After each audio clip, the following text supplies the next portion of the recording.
as soon as I was there, that human amnesia that we're born with was gone. So I all of a sudden, in like an instant, knew everything. Every decision I've ever made, everything I ever regretted, everything to come, everything from my past, everything from all of my other lives, everything, everyone I had affected, whether positively or negatively, I all of a sudden had all that knowledge.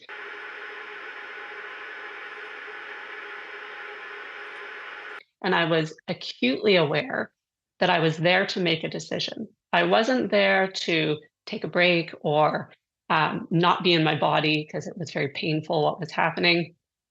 I wasn't there to be told to come back, like it's not your time. Nobody said that. I was just there to make the decision whether I wanted to keep living this human life. Full stop, that's it. My guides were there to help.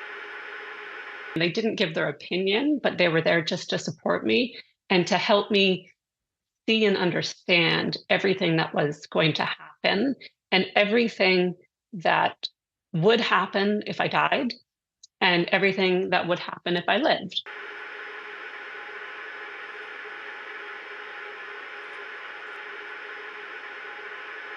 When you're on the other side, you understand everything. But what they showed me of my life if I came back was too good of a learning opportunity for me to pass up.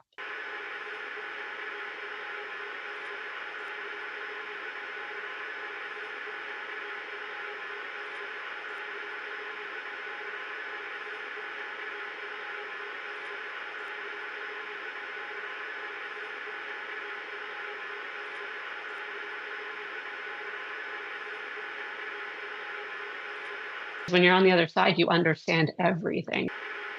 Too good of a learning opportunity for me to pass up.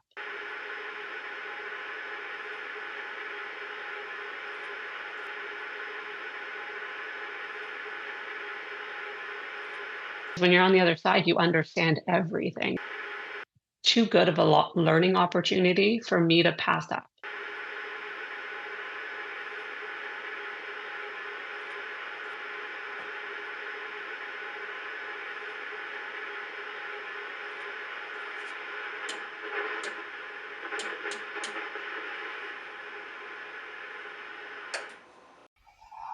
It takes a lot for me to say this, especially in public, but I saw a man, tall, good-looking, long white robes, and an auburn beard, and the most empathic eyes that I have ever seen, ever. And he kept beckoning to me. I now know who that man was because we met on the other side again. But again I heard the angelic voices calling me home. Come home, you are tired. Come home and rest. Eventually, that's all I needed. I was so weak, so tired, I said yes, which of course proves that nothing can happen to you unless you allow it to happen to you.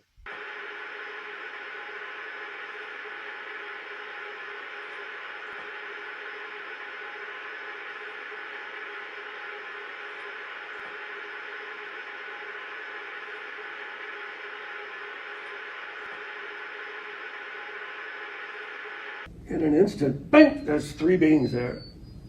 And they have on the gowns like you see a monk wear, with the long sleeves that hang down and the hood that comes up. And they look like they're woven with silk. Like they're woven with the finest of silk, but it's silver, like the metal silver. And they're each looking downward. And as they lift their heads up, they looked identical, but they only had vague features.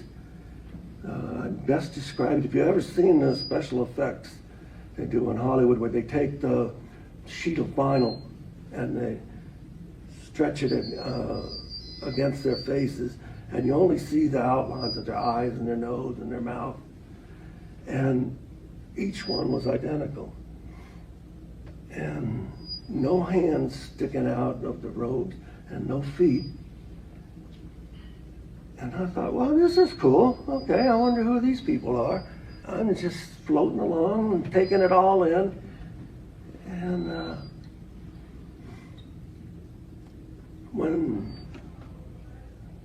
one of them went to speak, it was all three of them spoke in unison, and they were in harmony, and it had a slight echo effect to it. As I started to say something to them, they spoke first, and they said, I'm thinking to myself, okay, I'm dead. I was telling them, I'm dead. I'm finally dead. You know, oh, thank goodness, I don't have any pain. In fact, I feel good. This is all right. This is going to be fun. And in unison, they said, you're not dead, Don. Just that. And I looked around and see where that came from, and I realized it's them. I said, did you say that? And he said, again, in unison, you're not dead, Don. Just as serious as can be. And I said, look, I don't know who you are, but I'm in this tunnel talking to you, and my body's down there. I said, now, that's dead. And they laughed in unison, and you're not dead, Don. Okay. I said, I don't know who you are, but you don't know shit. You know, you don't know anything. What are you doing here? You don't mean I'm not dead. I am dead. My body's down there. I'm up here. And they laughed. And I said, you're not dead, Don, and you're not going to die. And I said, oh, okay. Look, I don't know who you guys are, but y'all don't know shit. You don't know anything. I'm dead, man. I'm in this tunnel with you.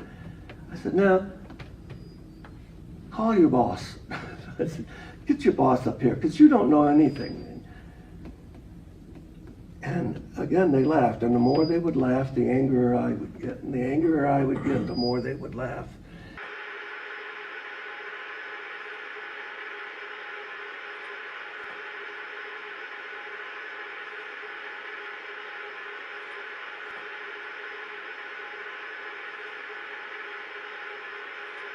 So finally, it seemed like, this went on for 5 or 10 minutes. I said, I don't know who you are, and I don't know why you keep telling me I have to go back, but I'm not going. I wasn't going to die. I said, don't tell me I'm not dead. I am dead, and you don't know what you're talking about. And so I said, look, get your boss. I don't know who you are, but get your boss. Get someone here who knows what's going on. And they said, Don, you have to go back. I said, no, not going back. That's not going to happen. I said, and then I got angry. And that body hurts. And I'm not going back in that body, and you can't make me. I said, no, I was created with free will, and I'm exercising it right now. I said, I'm not going back in that body, and there's no way you can make me. And they were persistent. You have to go back. I said, no, I don't. I don't have to do anything. I said, you want me to go back in that body? You bring Christ here, and you have Christ tell me you can go back in that body, because that's the only way I'm going back in that body. And bang, in an instant, there was Christ. And he had on a gold robe, similar to theirs, with a gold sash, the hood back. And he looked just like the pictures in the Bible. And whether that's the way I expected him to look is why he looked that way, I don't know, but that's how he looked to me.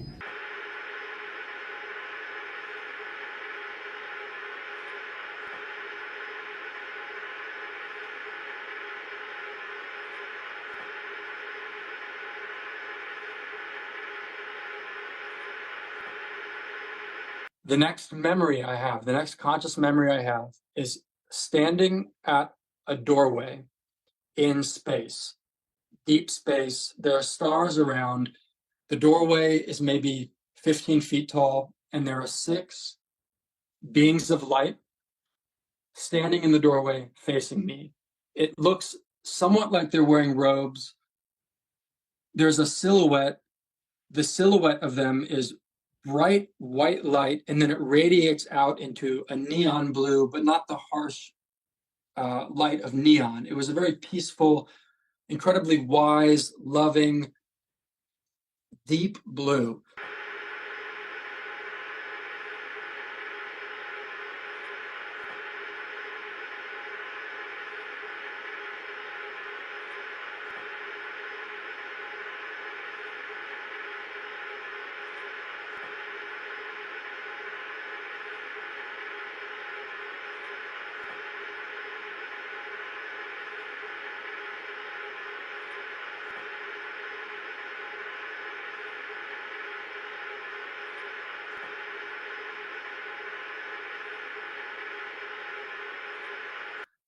And I couldn't see the middle of them. It was darkness, like a void, and it wasn't a scary darkness like a hooded figure. It was just something with my perception wasn't at the level to actually observe them.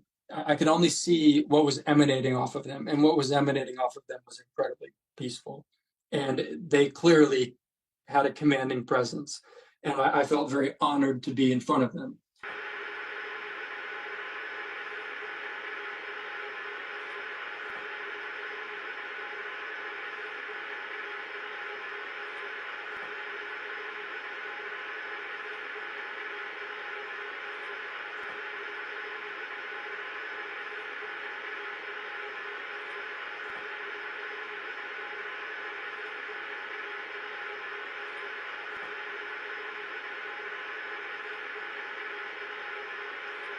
And Jesus Christ himself walked into my living room now. And he looked exactly like I had seen the pictures in the books and the Bibles. He was a Caucasian man with shoulder-length brown hair and a short brown beard. He had brown eyes. He was wearing a white robe. He had, I believe it was like a blue second robe over his tunic.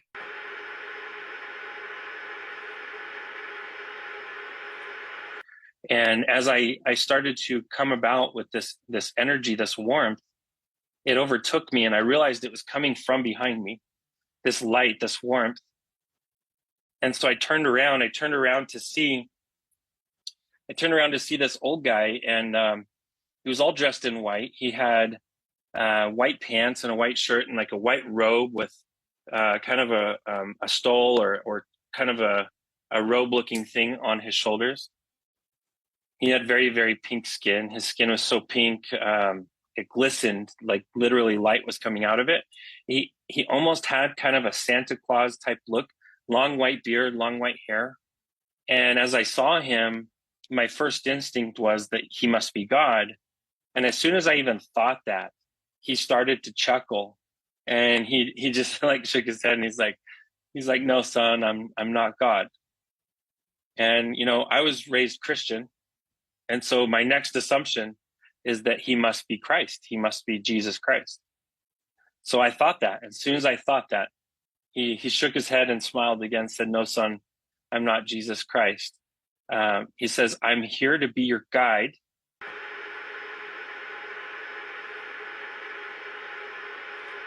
So I made my way through the light, through the intersection, and then I was in a garden.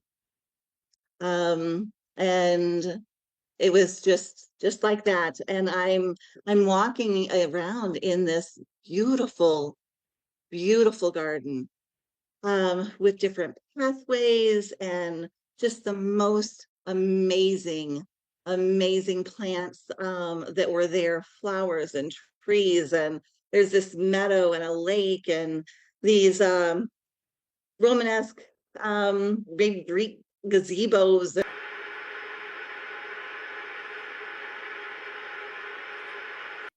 And in the distance, I could see that there were other people walking and meeting others, and I'm still trying to figure out, where am I? And suddenly my guides, I had 3 guides walk up to me, um, and began talking to me. And there were beings there. There were these 3 robed guys, and they were overjoyed to see me. They were kidding around and they were bouncing around, and I had known them forever. And there was another guy, and he was in charge, kind of, and he was this tall, wispy guy.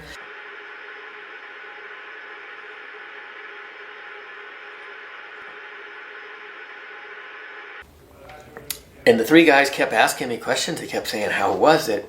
What can you tell us? What did you learn?" And they were giggling and stuff. And one of them turned to the others because I was very confused. And one of them turned and laughed and said, "He doesn't remember us." And they giggled some more, and it was quite entertaining. It was like I was home with my best friends, and they were having a good laugh at my expense.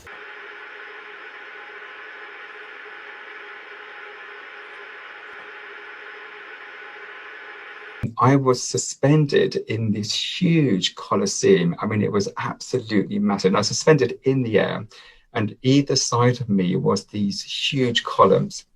Coming up to the Colosseum, there must have been about 1,000 steps. I have no idea. It's difficult to say. The place was just so huge.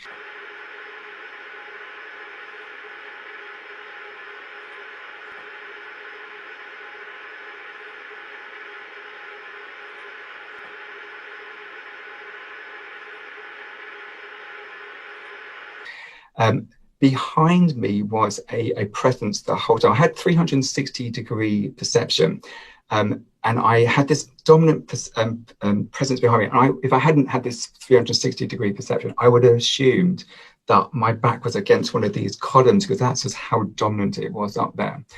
And another interesting point of this realm was the light. It was this incredible bright light. So even I talk about this Colosseum, it was still made of light and energy. So it's not like you know, in Rome, you've got these beautiful Colosseums.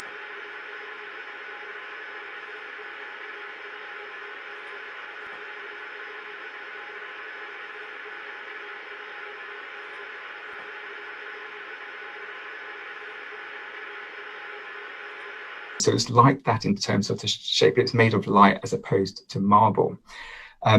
Again, it's very difficult to explain. The only way that I've learned how to explain the light is when you're in the science classes and you have a prism and you shine a beam of light through the prism, and then the other side, you've got this whole rainbow that comes out of it. So I was seeing that simultaneously. You have this beautiful light everywhere, but there's color within the light. It's the same, you know, we've got a pearl within an oyster, a pearl in an oyster. It's that beautiful white color, but there's a color within it. So you're just seeing that simultaneously.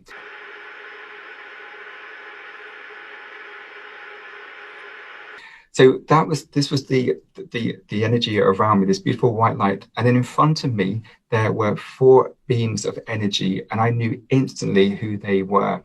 And the energy, they were like vibrating at a frequency that, I mean, they all looked so similar, but I just knew who they were. So the first 3 beams of energy that were in front of me were the 3 children that had died on the ward that week. 2 of those children were infants, and the one was a 3-year-old girl. But I knew instantly who they were, and I knew everything about them.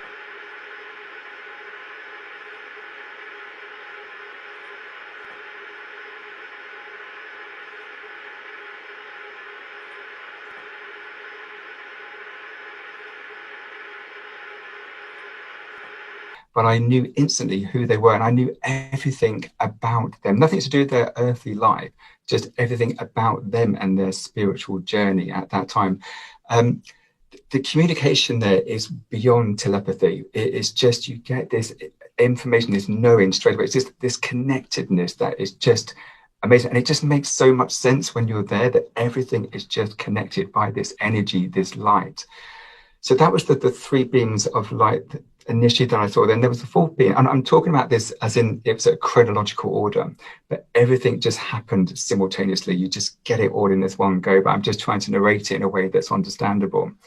The fourth beam of light was my best friend, and the communication with him was very different to it was with the three children. It was, of course, absolute joy. We couldn't believe that it was like seeing my best friend in this energy form. No physical features at all. It was just this beam of light.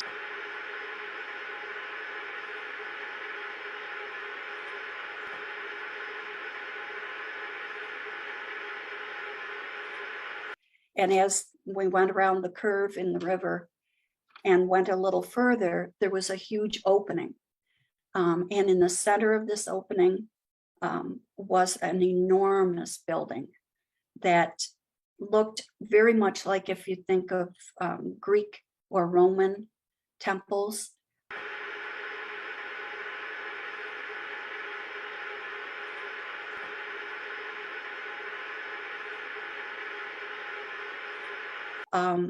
And it had the huge white columns in front and a huge number of stairs, just so many stairs leading up to the doorway into this building. And it shone like everything else, and was so white that it was almost like pearlescent.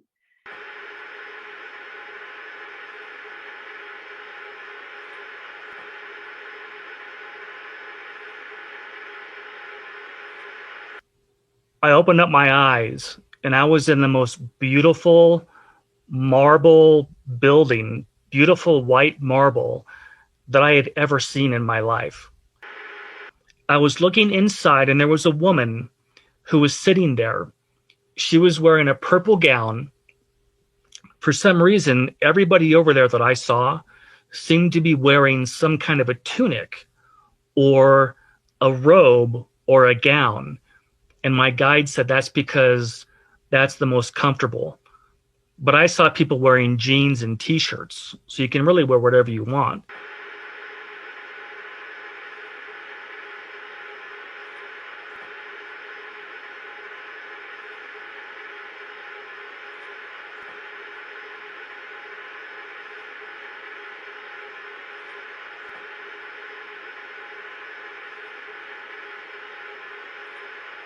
It's amazing because I had another guest, and I think it was Dr. O'Connor that was on about a month ago or so, and he saw partially very similar to what you saw, and I think he felt like he was back in like Rome or something, Roman columns and stuff. Yep. He didn't get a tour like you did, and he wasn't really sure what was going on, but he saw that kind of same Roman place.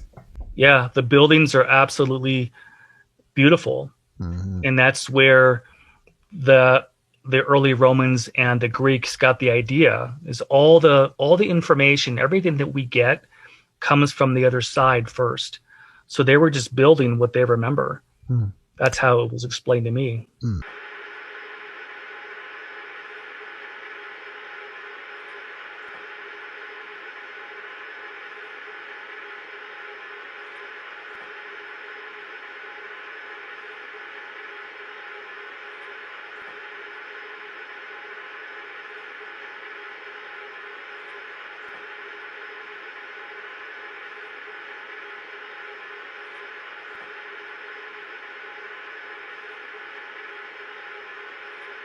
One thing I find interesting is you are probably the fourth or maybe fifth person who has described the Akashic Records place as Roman ruins or Greek ruins with the columns. Do you have any information like why it is designed like something of ancient Greek or Rome? I never asked the question. I probably will ask the question and see if I get an answer. Because today I'm very much in touch with my guide, my main guide. I could see the 12 people in front of me, and their heads were down like this, but they were talking to me like one voice, but a choir at the same time. And I thought, that can't happen. You cannot have one voice and then have a choir at the same time. It just doesn't work that way. But it does. When you're over, everything happens. So I kept listening, and they would tell me, they giggle. I would say, am I out of my body? Where am I? And they just laugh. They go, and I thought, are they laughing at me?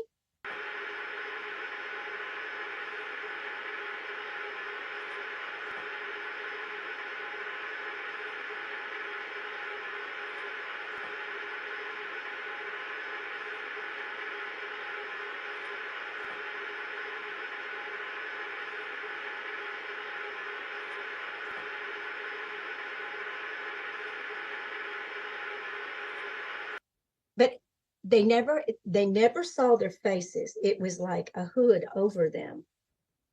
But I could always see their robes and the golden rope that was wrapped around them.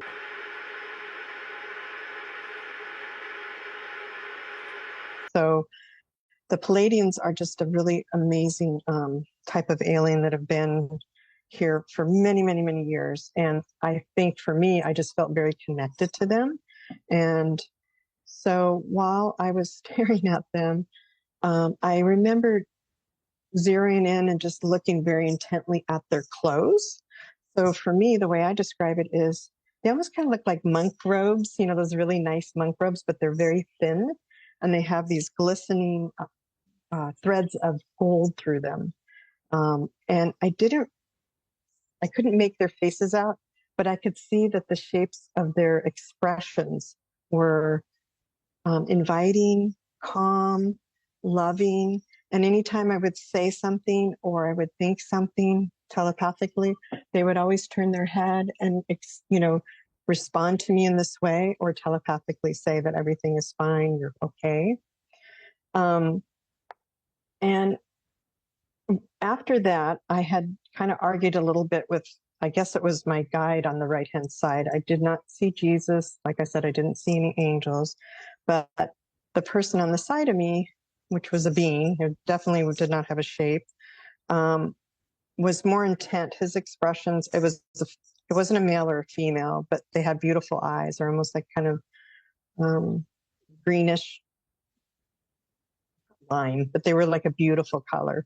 And I just remember looking in their eyes and asking them if I could please stay because this is so inviting and I feel like I'm at home. And, I was thinking to myself, I'm really tired of doing stuff on Earth.